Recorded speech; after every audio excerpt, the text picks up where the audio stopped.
Это маленькая горстка зернышек пшеницы, с виду совсем обычная, ну да, старая. Но посмотрите, как бережно они хранятся. Все дело в том, что они бесценны. По разным оценкам их возраст до 8000 лет. Но что самое удивительное, это именно белая пшеница.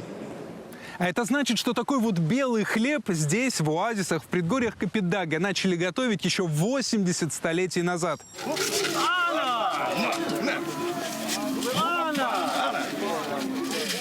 8000 лет назад здесь уже была развитая цивилизация земледельцев, которые одними из первых в истории человечества стали возделывать пшеницу и выпекать хлеб из белой муки. Это Туркменистан, город Анау. Не просто центр Азии, а древнейшая колыбель человеческой цивилизации.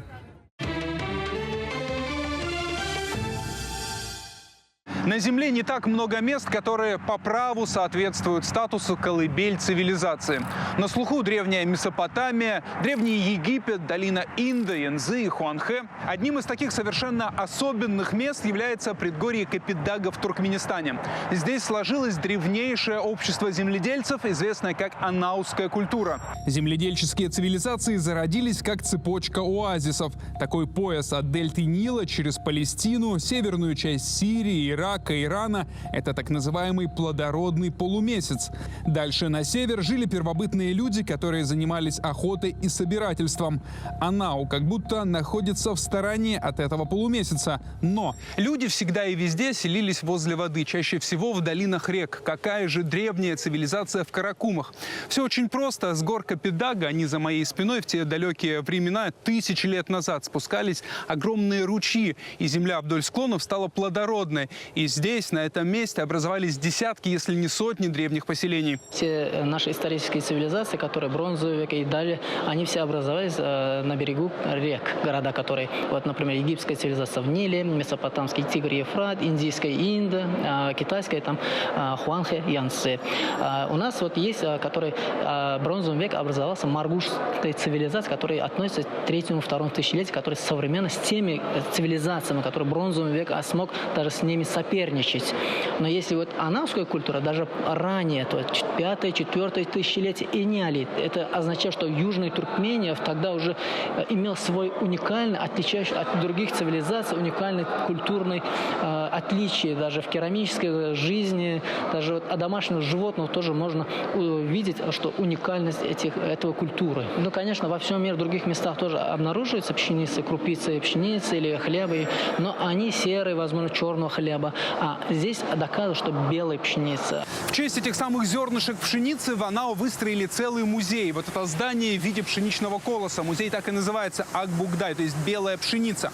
Впрочем, мы забегаем вперед. Сама история открытия анаускай культуры безумно увлекательная. Началось все в 1884 году. Все началось с начальника Закаспийской области генерала Александра Комарова, большого знатока и ценителя истории и археологии. Когда генерал Комаров прибыл в эту местность, его внимание привлекли два больших, явно рукотворных холма. Сейчас мы находимся как раз на одном из них.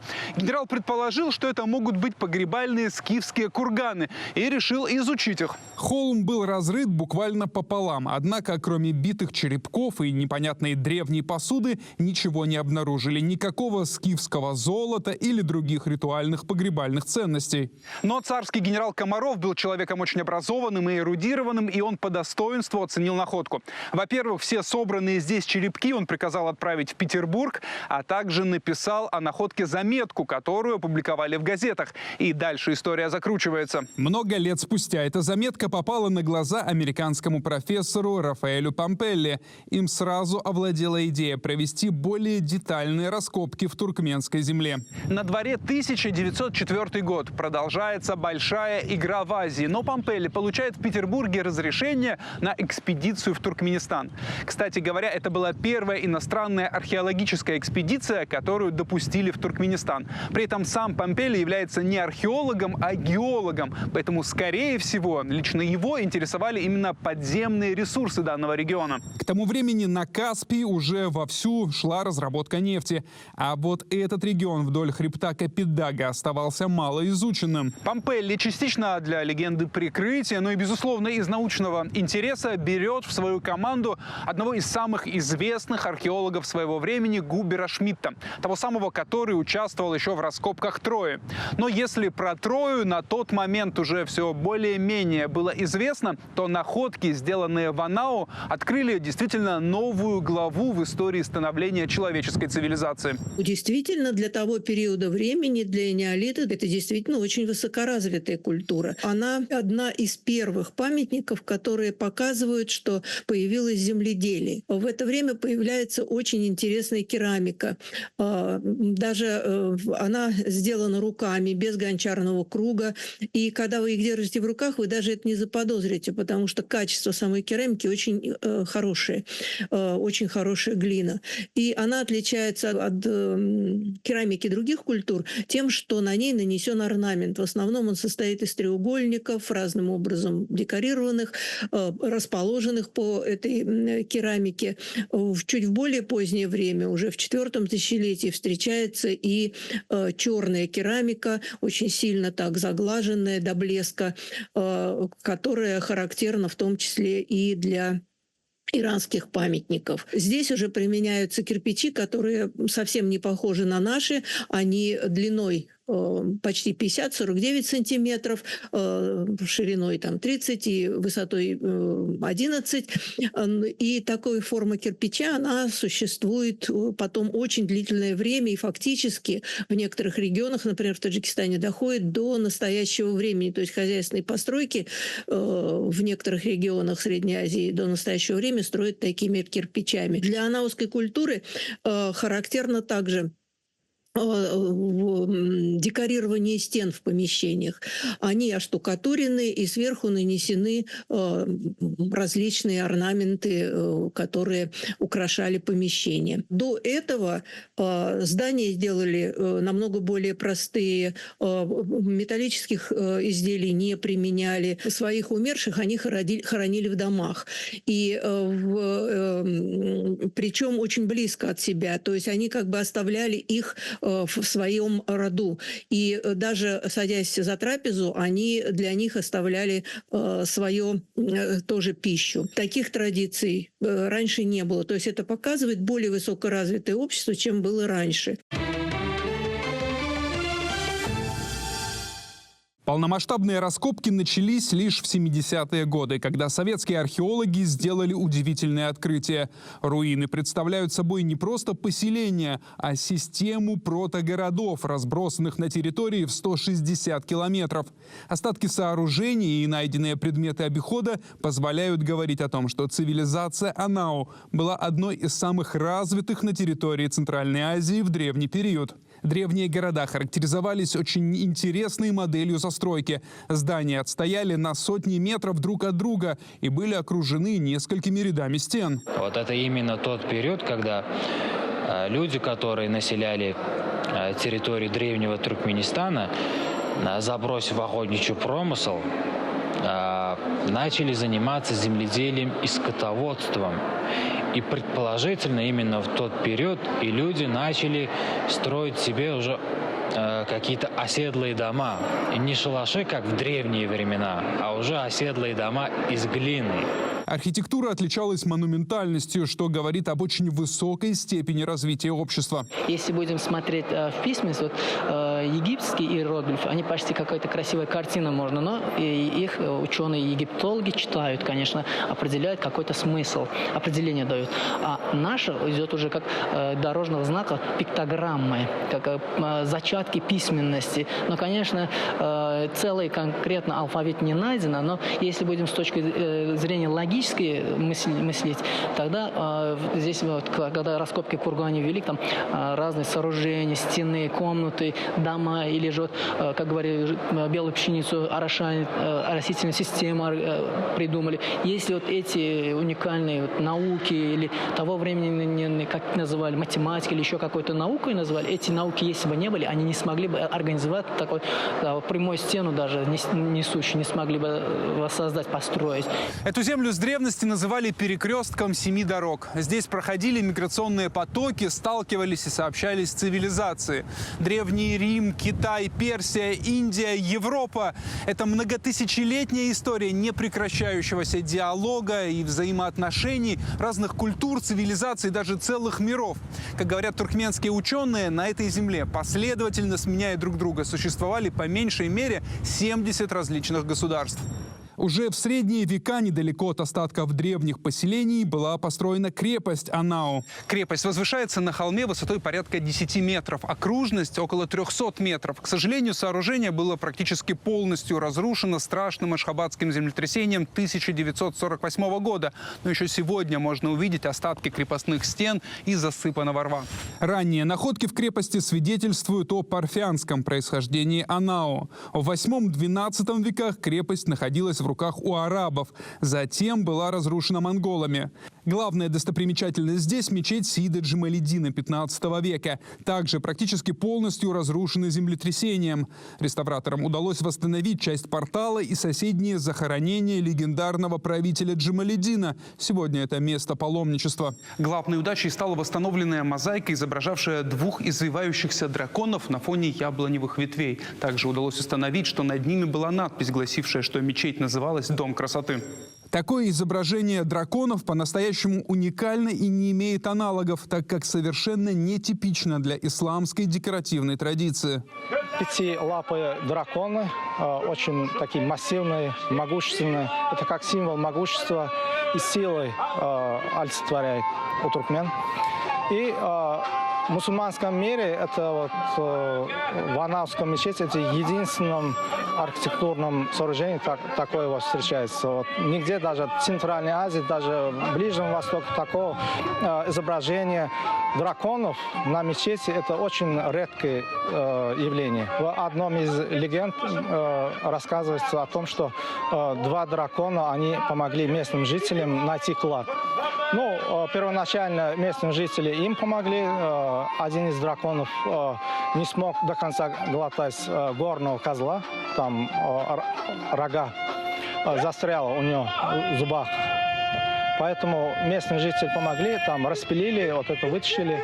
И после этого они помогли найти клад. Там где-то в горах, пещерах. И на это средство они и соорудили такое в 15 веке, такое огромное сооружение, мечеть Сиид Джамалиддин. Сказаниями и легендами полнится Восток. Есть среди них и такая, что рассказывает о невероятно быстрых и красивых небесных или райских скакунах. Есть и их изображения. Например, около 30 петроглифов на горе Айрмач-Тоу, которая находится в 30 километрах от города Ош в Кыргызстане.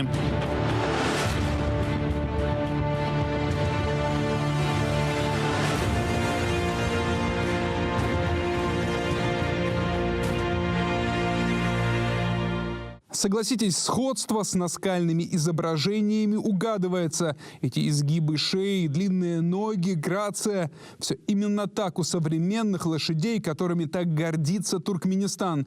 Становится очевидно, что именно этих скакунов высекали на камне художники, жившие еще до нашей эры. Подтверждают гипотезу и археологические находки.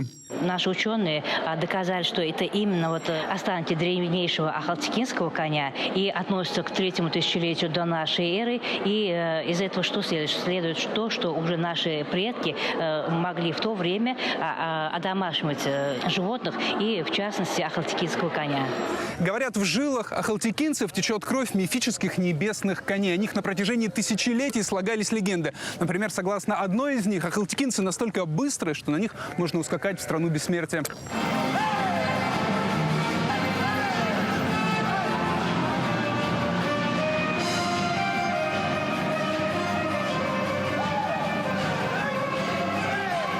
Для туркменского джигита конь во все времена был и самым близким другом, и настоящей святыней. На краю суровой пустыни Каракум вся трава, вот сейчас она еще зеленая, но к маю уже выгорает. Поэтому коня часто держали на привязи у юрты и кормили с рук. А в особенно сильную жару или холод его даже заводили внутрь. Поэтому жеребенок рос как член семьи. В результате ахалтекинец стал лошадью с чрезвычайно тонкой психической организацией. Он умен, горд, невероятно предан и привязан к своему хозяину.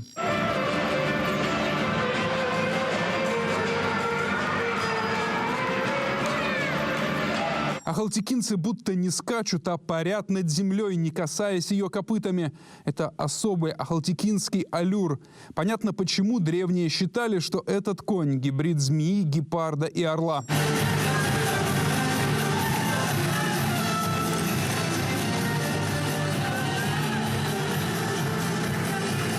Ну а то, что исполняют туркменские наездники на ахалтекинских скакунах, это без преувеличения отдельный вид искусства.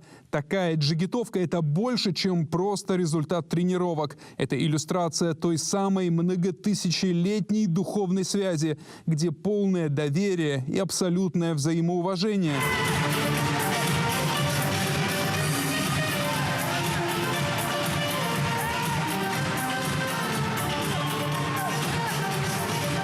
Туркменские скакуны широко использовались для улучшения генетики лошадей, разводимых на Ближнем и Среднем Востоке. С участием туркменских коней также создан и совершенствуется ряд культурных пород в России. В 1935 году состоялся беспрецедентный в истории конный пробег Ашхабад-Москва. 4300 километров преодолели за 84 дня. Почти четверть всего пути прошли по пескам и скалам, а 350 километров по пустыне Каракумы. Пробег продемонстрировал выносливость туркменских небесных скакунов к дальним расстояниям. Кстати, даже в СССР в период коллективизации сохранялась личная привязанность, связь коня и его хозяина, как в кинокомедии «Мой друг Меликуш».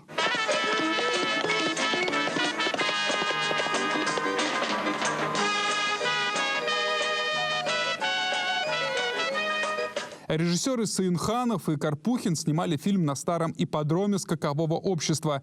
Герой обожает великолепного колхозного коня Меликуша и делает все, чтобы любимца не увезли за рубеж на аукцион. В реальной жизни коня по имени Меликуш все-таки вывезли за границу. Это был подарок королеве Великобритании Елизавете II. Монаршая особо была в восторге от блеска коня. При дворе даже не поверили, что это может быть естественный окрас, и приказали его хорошенько отмыть. После чего, вопреки ожиданиям, Меликуш заблестел еще сильнее.